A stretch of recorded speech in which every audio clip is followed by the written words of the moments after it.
ఇంతవరకు ఎవరు ఊహించని రీతిలో ఇండియా అందరికీ షాక్ ఇచ్చింది. రష్యాను పూర్తిగా సర్వనాశనం చెయ్యాలి అని ప్లాన్ చేసిన అమెరికా చైనా కుట్రలకు చెక్ పెడుతూ ఇండియా తన తెలివితేటలతో చాకచక్యంతో ఎదుర్కొంది. చైనా అమెరికా ఒకే రకమైన మైండ్ సెట్తో ఉన్నారు. ముఖ్యంగా రష్యా ఎప్పుడైతే బలహీనపడుతుందో అప్పుడు ఆ దేశం చైనా మీద ఎక్కువగా డిపెండ్ అవుతుంది. అందుకనే రష్యాను ఏదో ఒక రకంగా బాగా బలహీనపరచాలి అని చైనా పెద్ద ప్లాన్ వేసింది. ఫ్రాన్స్ ప్రెసిడెంట్ ఇమ్మాన్యుయల్ కూడా ప్లాన్ ముందుగానే పసిగట్టాడు. యుద్ధం వల్ల లాభం కలుగుతుంది అని రష్యా యుద్ధాన్ని కొనసాగిస్తూ ఉంది. కానీ యుక్రెయిన్తో యుద్ధం వల్ల రష్యా ఎంత బలహీనపడుతుందో ఆ దేశం ఊహించలేకపోతూ ఉంది. రష్యా ఒక రకంగా చైనాకి చెంచాగా మిగిలిపోతుంది. ఒకవేళ ఇదే జరిగితే రష్యా పరిస్థితి కూడా పాకిస్తాన్ లాగా మారిపోతుంది. ప్రతి విషయంలో కూడా రష్యా చైనా మీద ఆధారపడాల్సి వస్తుంది. ఒక రకంగా రష్యా ఏషియాలోనే అత్యంత పెద్ద దేశం. కానీ కేవలం జియోగ్రఫికల్గా మాత్రమే రష్యా పెద్ద దేశంగా మిగిలింది. ఎందుకంటే రష్యా జనాభా కేవలం 14 కోట్లు మాత్రమే. అంటే మన దేశపు జనాభాతో పోల్చి చూసుకుంటే 10% కూడా లేదు. మన దేశంలో ఉన్న మహారాష్ట్ర జనాభా కంటే కూడా రష్యా జనాభా చాలా తక్కువ. అయితే కేవలం జియోగ్రఫికల్గా ఏదైనా దేశాన్ని పవర్ఫుల్ దేశంగా మనం అనుకోవచ్చా? రష్యా లాంటి పెద్ద దేశం తక్కువ జనాభాతో స్థిరంగా ఉండడం సాధ్యమవుతుందా? దీనికి సమాధానం రష్యా పాటిస్తున్న పొలిటికల్ అజెండా.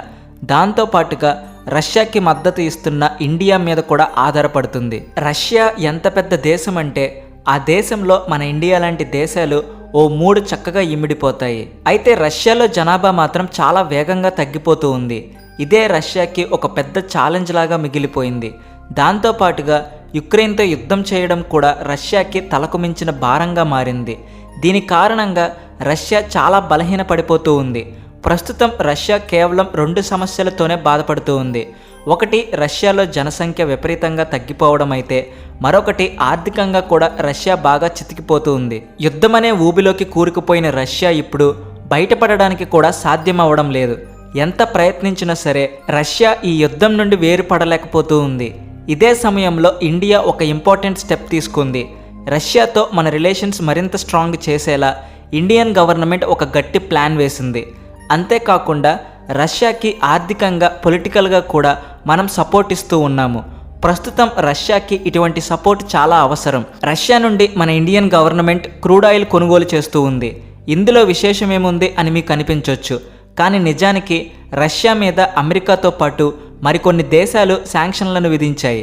అంటే రష్యా నుండి ఎవరు కూడా ఎలాంటి ట్రేడింగ్ చేయకూడదు అని ఆ దేశాలు అన్ని దేశాలకు వార్నింగ్ ఇచ్చాయి. ఒకవేళ దీనిని అతిక్రమించి ఎవరైనా రష్యా నుండి ఆయిల్ లేదా ఆహార పదార్థాలు వంటివి కొనుగోలు చేసినట్లయితే పరిణామాలు దారుణంగా ఉంటాయి అని అమెరికా వంటి దేశాలు బెదిరింపులకు దిగాయి. ఉక్రెయిన్ మీద రష్యా చేస్తున్న దాడులను అడ్డం పెట్టుకుని రష్యాను బలహీనపరచడానికి అమెరికా వంటి దేశాలు ఇలాంటి కుట్ర చేశాయి. కానీ ఇండియా మాత్రం రష్యా దగ్గర ఆయిల్, పెట్రోల్ వంటివి కొనుగోలు చేయడం వల్ల ఆర్థికంగా రష్యాకి ఎంతో సహాయం చేస్తున్నట్టే. ఇండియా తీసుకున్న ఈ నిర్ణయం రష్యాని చైనాకి బానిసగా మారకుండా కాపాడింది. ఒకవేళ రష్యా పూర్తిగా చైనా మీద ఆధారపడాల్సి వస్తే గ్లోబల్ పవర్ బ్యాలెన్స్ కూడా తప్పుతుంది. కానీ ఇక్కడ మరొక ప్రశ్న అందరికీ కలుగుతూ ఉంది. అదేంటంటే మన ఇండియా తీసుకున్న ఈ నిర్ణయం సరైనదేనా? పొలిటికల్గా మనం ఫ్రెండ్షిప్కి వాల్యూ ఇవ్వడం కరెక్టేనా అని చాలామంది నిపుణులు చైనాని నెత్తిన మోసే లిబరల్స్ గ్యాంగ్ ప్రశ్నిస్తూ ఉన్నారు. దీని గురించి మనం వివరంగా చెప్పుకుందాం. అంతకంటే ముందు ఇలాంటి ఇంట్రెస్టింగ్ వీడియోలను మిస్ అవ్వకుండా చూడాలి అంటే మీరు మా ఛానల్ సబ్స్క్రైబ్ చేసుకోండి. ఈ వీడియోకి లైక్ కొట్టినట్లయితే ఈ వీడియో మరికొంతమందికి చేరుతుంది. మీ ప్రోత్సాహం మాకు ఉంటుందనే ఆశిస్తున్నాము. ఉక్రెయిన్ రష్యా మధ్య జరుగుతున్న యుద్ధంలో రష్యా గెలుస్తూ ఉన్నట్టుగా అనిపిస్తూ ఉన్నప్పటికీ ఆ దేశం ఓడిపోతుంది. ఆర్థికంగా రష్యా ఎంతగానో బలహీనపడిపోతూ ఉంది. కానీ దీనివల్ల చైనా ఎక్కువగా లాభం గడిస్తూ ఉంది. బలహీనుడు మరింత బలహీనపడిపోతూ ఉంటే బలవంతుడు లాభం తెచ్చుకుంటాడు అన్నట్టు బలహీనపడిపోయిన రష్యా అమెరికాకి అడ్డు తొలగిపోయింది. అమెరికా ఇప్పుడు రష్యాని ఎదుర్కోవాలి అని టార్గెట్ పెట్టుకోకుండా కేవలం చైనాని మాత్రమే తన టార్గెట్ చేసుకునే అవకాశం ఉంటుంది. చైనాని కంట్రోల్ చేయాలి అంటే అమెరికా తన పూర్తి శక్తిని ఉపయోగించాల్సి వస్తుంది. ఒకవేళ రష్యా పూర్తిగా బలహీన పడిపోతే అప్పుడు అమెరికా మిత్ర దేశాలన్నీ కలిసి చైనాను ఎదుర్కోవడం సులభమవుతుంది. కానీ ఇక్కడే ఇండియా ఎంటర్ అయింది. ఇండియాకి దృఢంగా ఉండే రష్యా అవసరం ఎంతో ఉంది. చైనాకి చెక్ పెట్టాలి అన్నా సరే రష్యా హెల్ప్ మన ఇండియాకి ఎంతో అవసరం. పొలిటికల్గా మనం రష్యా మీద ఆధారపడి ఉన్నామని చెప్పుకోవాలి. ఇప్పటికే రష్యా మనకి మంచి మిత్ర దేశం. ఎన్నోసార్లు కష్టకాలంలో మనల్ని ఆదుకున్న దేశం రష్యా. కాబట్టి మన మిత్ర దేశం స్ట్రాంగ్గా ఉన్నప్పుడే మన దేశం కూడా స్ట్రాంగ్గా ఉంటుంది. మరి రష్యాని స్ట్రాంగ్ చేయాలి అంటే ఆర్థికంగా రష్యాని నిలబెట్టాల్సి ఉంటుంది. అందుకు వ్యాపారమే సరైన మార్గం. దాంతోపాటుగా మన జీడిపికి, ఆర్థిక వ్యవస్థకు కూడా లాభం కలిగేలా ఏదైనా స్ట్రాటజీ అమలు చేయాలి. రష్యాతో ట్రేడింగ్ చేయడం వల్ల రష్యాకి లాభం కలుగుతుంది, మనకి కూడా లాభం వస్తుంది.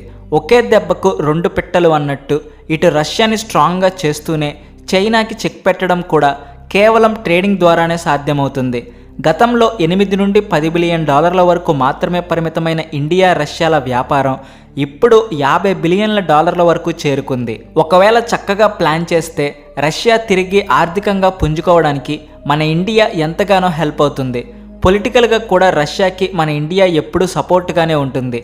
అయితే దీర్ఘకాలికంగా ఈ వ్యాపారం వల్ల ఎలాంటి ప్రయోజనాలు ఉన్నాయి అని కూడా ప్రశ్నలు లేవనెత్తుతూ ఉన్నారు.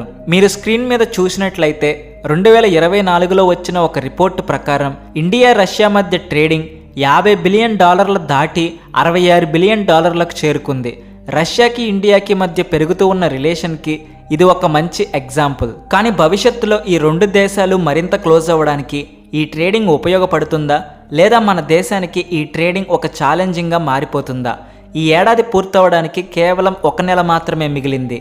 ఈ ఏడాది గడిచే లోపు ఈ రెండు దేశాల మధ్య ఉన్న బిజినెస్ 75 బిలియన్ డాలర్ల వరకు కూడా చేరుకోవచ్చు అని నిపుణులు చెబుతున్నారు. ఇండియాకి రష్యాకి మధ్య ఉన్న సంబంధం ఎలా దృఢపడుతూ ఉందో చెప్పడానికి ఇది మంచి ఎగ్జాంపుల్. 2022లో మన Indian prime minister Narendra Modi, Russia president Putin కలిసి ఒక అనౌన్స్మెంట్ చేశారు.